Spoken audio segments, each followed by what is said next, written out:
In a move that could reshape the geopolitical landscape, Sir-Keir-Starmer is poised to announce the UK's recognition of a Palestinian state, a decision that has already ignited fierce debate and strong emotions on all sides. But here's where it gets controversial. While many see this as a bold step toward peace, others argue it could inadvertently reward terrorism and complicate ongoing negotiations. And this is the part most people miss. The timing and conditions of this recognition are far from straightforward, raising questions about its impact on the Israeli-Palestinian conflict and the broader Middle East. The announcement, expected on Sunday afternoon, follows a pledge made by the UK government in July. At that time, the Prime Minister warned that unless Israel agreed to a ceasefire in Gaza and committed to a sustainable two-state solution, by September, the UK would shift its stance. Ministers now argue that the deteriorating situation in Gaza, marked by starvation, violence, and Israel's recent cataclysmic ground operations, has made this move both necessary and morally urgent.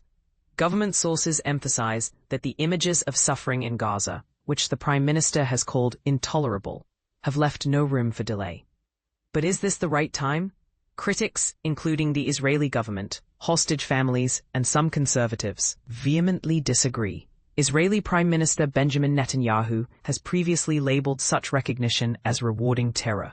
Meanwhile, family members of hostages, held by Hamas, have pleaded with Sir-Keir to delay the decision until their loved ones are released. In an open letter, they claimed the announcement has already emboldened Hamas, undermining ceasefire efforts. Even US President Donald Trump, during his recent UK visit, voiced opposition to the move.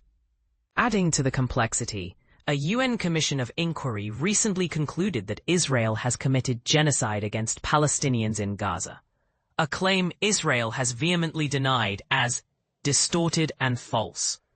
This accusation, coupled with Israel's continued expansion of illegal settlements in the occupied West Bank, has fueled calls for Palestinian statehood.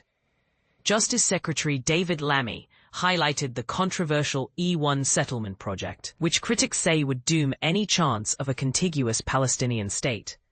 This expansion, the settler violence, and the threat to the two-state solution are why we must act now, he stated. Yet the decision isn't without its paradoxes. While the UK demands that Israel meet specific conditions, it has not imposed similar requirements on Hamas, a point critics find troubling.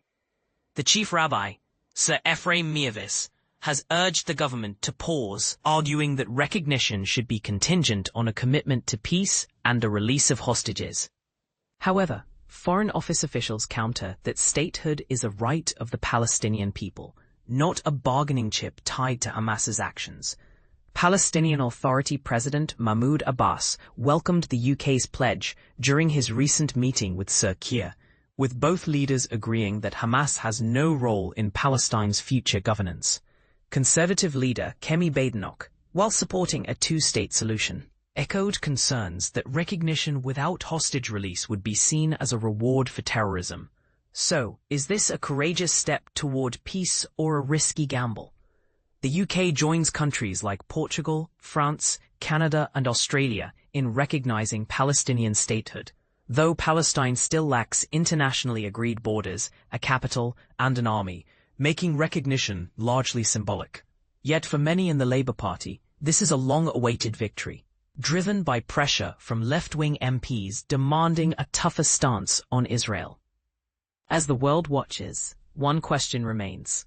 Will this decision bring us closer to a peaceful resolution, or will it deepen the divide? What do you think? Is the UK's recognition of Palestine a necessary moral stand, or a misguided move that could backfire? Share your thoughts in the comments. This debate is far from over.